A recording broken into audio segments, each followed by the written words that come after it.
Assalamualaikum warahmatullahi wabarakatuh. Bagaimana menghayati konsep tauhid sehingga seorang muslim tidak sekadar mengaku bertuhan, bahkan tunduk mentaati perintah Allah. Allah yang saya katakan ya Rabb. Ketika saya mengatakan ya Rabb, maknanya tiga. Dia menciptakan saya, dia membagi saya rezeki, dia mengatur hidup saya. Ya Rabb, engkau menciptakan aku, engkau memberi aku rezeki, engkau yang mengatur segala kehidupanku. Maka ketika kita bertauhid, kita berhusnuzan kepada Allah Subhanahu wa taala. Pemuda belia suka kepada seorang perempuan, dia yang menghantar membawa ketika akan register ke university, tapi rupanya bila dah convocation, orang lain pula yang duduk di pelaminan. Maka jangan kau katakan kaulah satu-satunya di dunia. Berarti kau tak bertauhid. Kau katakan Allah sudah siapkan yang lebih indah daripada ini, cuma belum nampak. Husnuzan, hubungan kita dengan Allah itu didasarkan kepada husnuzan kepada Allah Subhanahu wa taala. Dua saja dengan Allah ini. Pertama husnuzan, kedua ridha. Ridha itu apa? Kal mayyit baina ghasili, seperti mayit yang dimandikan orang yang memandikan jenazah. Macam mana jenazah dimandikan? Diambil kapas, dicucuk hidungnya, diam. Pernah menengok jenazah melawan? Begitulah kita tak melawan dengan takdir Allah selepas usaha dan ikhtiar. Kalau tak ada usaha, tak ada ikhtiar, tak melawan, itu bukan ahlus sunnah, itu namanya jabriyah. Usaha, ikhtiar, ambil buluh, ambil tali pancing, pasang mata kail pancing, letakkan umpan, letakkan. Selepas itu husnuzan dan ridha. Letakkan pancing, letakkan. Lepas itu husnuzan dan ridha. Tarik pancing, tak ada ikan, husnuzan, mungkin Allah akan ganti di tempat yang lain. Ridha, tak melawan, tak mencaci maki, tak memandang ke langit. Hai Tuhan, kalau memang ada, mana ikan tu? Iya, kalau Allah kirimkan ikan kecil. Kalau dikirimnya ikan paus, kita balik ke rumah, tak ada bawa ikan. Tak berapa lama datang jiran mengetuk pintu. Assalamualaikum Ustaz Abdul Somad. Waalaikumsalam. Tadi saya dari tempat rumah makan, saya tengok ikan, teringat. Saya pejam mata, nampak wajah Ustaz Somad. Saya belikan sepotong. Rupanya hari itu Allah mentakdirkan tidak memberi ikan mantah, tapi ikan masak. Husnuzan kepada Allah. Belum lagi, ini baru cerita. Tak ada yang susah bagi Allah. Innama amruhu idza arada syai'an ayakula lahu kun fayakun. Ada Allah. Allah yang kau sembah waktu kau senang, dia juga yang menolong waktu kau susah. Allah yang kau sembah waktu kau lapang, dia juga yang akan menolong waktu kau sulit dan payah. Maka itulah pentingnya tauhid kepada Allah Subhanahu wa taala. Anak-anak kita di fitnah akhir zaman ni, kita ajarkan dia tauhid, tauhid, tauhid Allah Subhanahu wa taala. Ada golongan yang merasakan mempunyai zuriat adalah suatu beban, sehingga tercetus kefahaman child free. Child, anak, free, tak ada anak. Dia tak mahu punya anak. Dan yang lebih hebatnya lagi, tak mahu menikah. Saya pernah pergi tazkirah di satu corporate syarikat. Rupanya yang jemput, yang hantar balik saya tu ada satu Mak Saleh di dalam. Lalu saya tanya, are you married? Kata dia, no time. Tak ada waktulah untuk punya bini, punya anak. Prinsip mereka, kalau boleh makan satai, kenapa mesti beli kambing? Na'udzubillah. Dalam Islam kita diajarkan menikah, tapi tujuan daripada menikah itu adalah punya anak. Tujuan nikah itu bukan setakat punya istri, tapi punya anak. Kenapa? Ini orang-orang yang berpahaman child free ini, nanti dia akan terasa bila dah umur sekarang ialah 20, 30 masih sihat lagi. Nanti bila dah umur 40, 50, tengok orang gendong anak, cucu, tengok orang dibawa anak, tengok orang disorong anak pakai kerusi, disitulah baru menetes air mata. Tapi nasi dah jadi tahi ayam, bukan jadi bubur lagi. Mohon maaf kasar cakap Ustaz Abdul Somad ni. Memang begitulah yang sesuai untuk orang yang kasar, melawan sunnatullah. Inni mukatsirum bikumul umam. Saya bangga dengan kamu nanti kerana kamu umat yang terbanyak di akhirat nanti. Yang paling banyak adalah umat Nabi Muhammad sallallahu alaihi wasallam. Ada seorang Yahudi namanya Bernard Lewis, boleh dicari Bernard Lewis. Kata Bernard Lewis, tak sampai 50 tahun lagi Europe akan Islam. Itulah yang menyebabkan Islamophobia. Orang Europe dengan Amerika takut dengan Islam, bukan kerana Islam punya bom atom, bukan kerana Islam punya senjata. Kenapa mereka takut? 3. Yang pertama, orang Islam beramai-ramai hijrah ke Europe. Maroko, Tunisia, Aljazair menempati Prancis, Paris. Turki menempati Jerman. India, Pakistan, Bangladesh menempati UK, Inggris. Apa yang dikatakan Bernard Lewis betul-betul terjadi.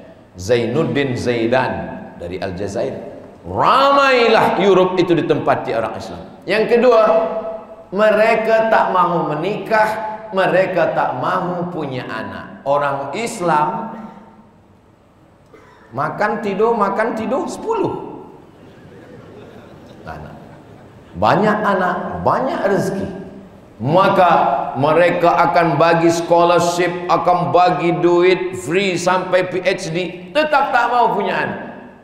Sedangkan orang Islam, setiap anak ada rezekinya.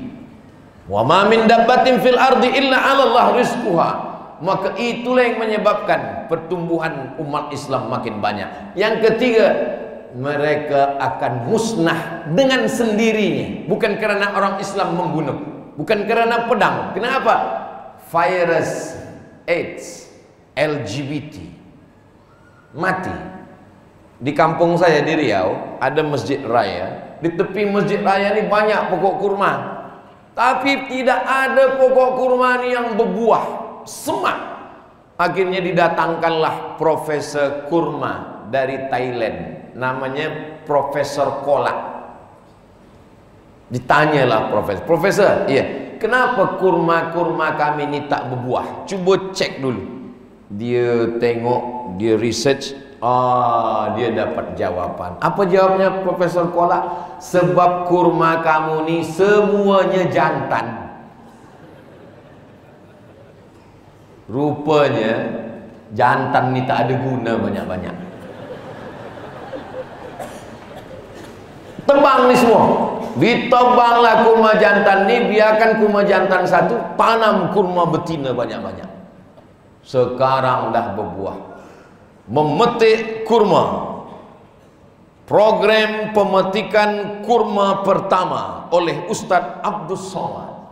Saya pula diminta memotong. Lambat saya potong, nak ambil gambar. Nah, dah ambil gambar dah. Berbuah kurma. Itulah maka Europe tu akan habis. Kenapa? LGBT itu adalah azab yang dikirimkan Allah Subhanahu wa taala. Jadi ini salah satu program menghilangkan umat manusia. Child free bukan ajaran Islam, karena kita akan banyak menjadi pengisi dunia, menebarkan rahmatan lil alamin. 3. Umat Islam di serata dunia terpecah dengan perbezaan sempadan negara yang dijajah oleh Belanda.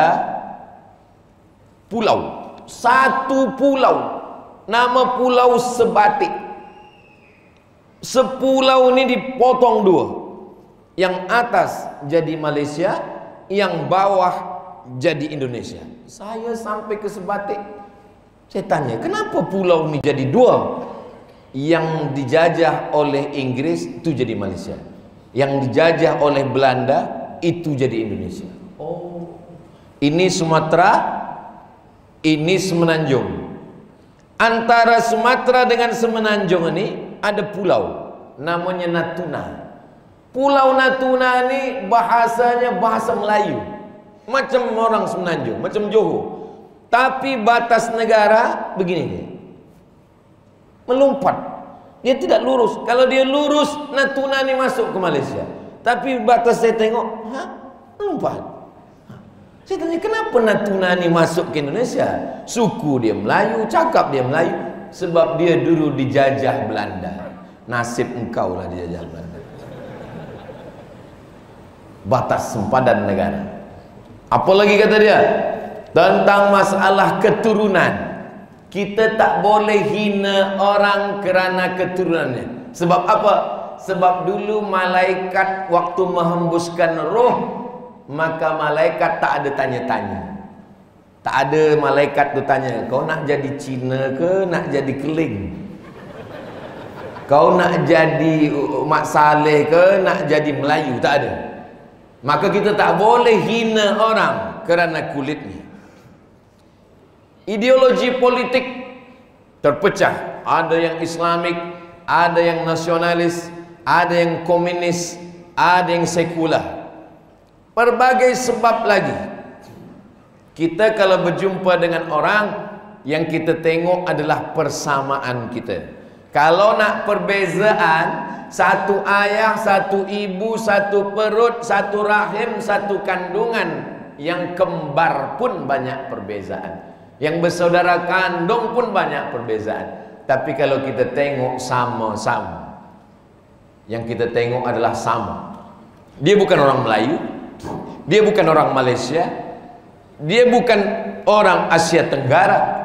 Rambut dia macam rambut jagung, mata dia biru. Tapi kalau kita tengok sama-sama, sama apa? Sama-sama manusia, sama-sama ciptaan Allah, kita boleh berdamai. Dia bukan manusia, dia bukan orang Melayu, dia bukan pula punya warga negara. Apa dia? Kerbau. Tapi dia sama-sama makhluk Allah. Wa ma arsalnaka illa rahmatan, bukan lil muslimin, bukan lil mu'minin, lil alamin, semesta alam. Idza dzabhtum fa ahsinu dzabhah. Kalau menyembelih, sembelih dengan baik. Macam mana menyembelih dengan baik? Falyuhidda syafratahu, tajamkan pisau. Ambil kertas, kalau dia putus, okey, dah boleh. Jangan sampai memotong sampai tak putus-putus. Sekali putus. Macam mana kami nak tengok sekali putus? Boleh tulis di YouTube, Ustaz Somad sembelih kurban. Ada. Selalu Ustaz sembelih sekali je. Nak bagi contoh saja. Saya ni orangnya lembut, tak sampai hati menengok binatang tu mati, menderita. Tapi saya mesti bagi contoh. Tapi bila dia dah mati, tak sampai hati pula untuk tidak menghabiskannya cepat-cepat.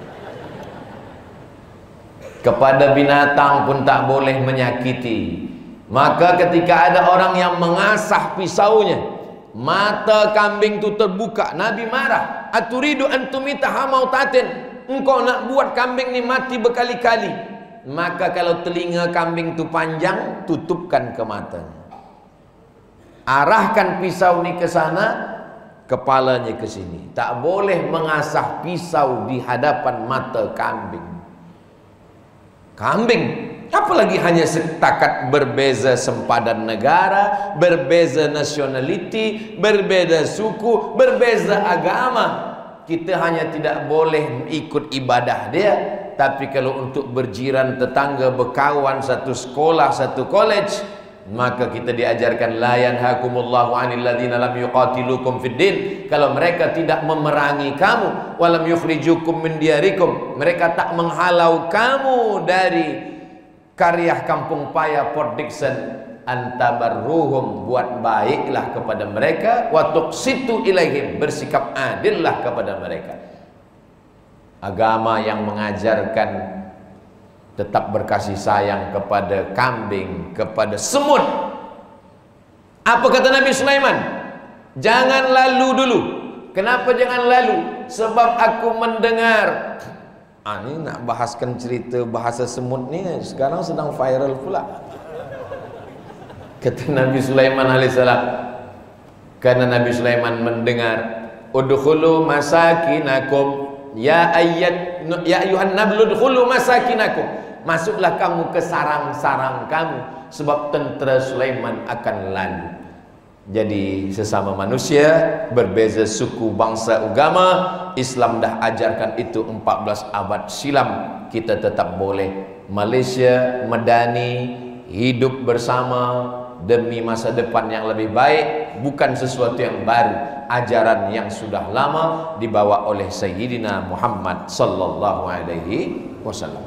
Last kali, zaman serba pantas kini, masalah mental termasuk stres dalam kalangan dewasa. Stres dalam kalangan dewasa. Kenapa dewasa stres? Kenapa budak kecil tak stres? Karena budak kecil tak berfikir. Maka ada orang badannya besar, otaknya kecil. Tak sesuai antara pertumbuhan badan dengan fikiran. Mereka ni tak wajib sembahyang, mereka tak wajib puasa, mereka tak wajib zakat. Jadi bila tuan-puan ada nampak orang besar tapi makan bulan puasa, jangan marah, mungkin dia masuk golongan. Rufi'al qalam an thalathatin, diangkat pena. Abdul Somad tazkirah, tulis pena. Abdul Somad i'tikaf, tulis pena amal mencatat. Tapi ada orang yang rufi'al qalam, penanya terangkat tak menulis. 3. Anis sabi hatta yahtalim, budak kecil sampai mimpi akil balik. Anil naim hatta yastayqiz, orang tidur sampai jaga tidur. Anil majnun hatta yafik, orang gila sampai dia sihat. Jadi bila ada orang cakap tak tentu arah, tak nak sembahyang, tanya dia, awak nombor berapa? Kecil nampaknya dah akil balik, tidur nampaknya dah jaga, tak ada yang lain, nombor 3 lah. Anil majnun hatta yafik. Zaman serba pantas kini, masalah mental termasuk stres dalam kalangan dewasa, bahkan remaja semakin membimbangkan, ya. Banyak yang bunuh diri sebab tak tahan dengan kehidupan. Bagaimana kita nak mengatasi masalah ini? Kembali kepada agama Islam, zahir dan batin mesti sihat, dibawa balik masuk ke masjid, masjid diisi dengan tazkirah. Maghrib ke Isya jangan panjang-panjang, 45 menit lepas Isya tulis di hadapan number WhatsApp. Anda bertanya, Ustaz menjawab. Lepas Isya, Maghrib ke Isya 45 menit, Isnin malam Selasa akidah sifat 20 wujud qidam baqa. Selasa malam Rabu fiqh sembahyang, fiqh taharah, fiqh salat, fiqh zakat, fiqh puasa. Rabu malam Khamis akhlak, zuhud, wara, zikir. 3 ni usul dasar Islam, akidah, fiqh, akhlak. Khamis malam Jumat tafsir surah Yasin. Baca Yasin, jelaskan makna tafsirnya. Khatam surat Yasin, pindah tafsir juz amma. Sanggup bacakan kitab tafsir, bacakan kitab-kitab tafsir muktabar para ulama ahlu sunnah wal jamaah. InsyaAllah selamatlah kita, anak-anak kita daripada stres, depression, anxiety dan semua penyakit-penyakit mental lainnya. Mudah-mudahan kita semua istiqamah ala hazihin niyah. Al-Fatihah.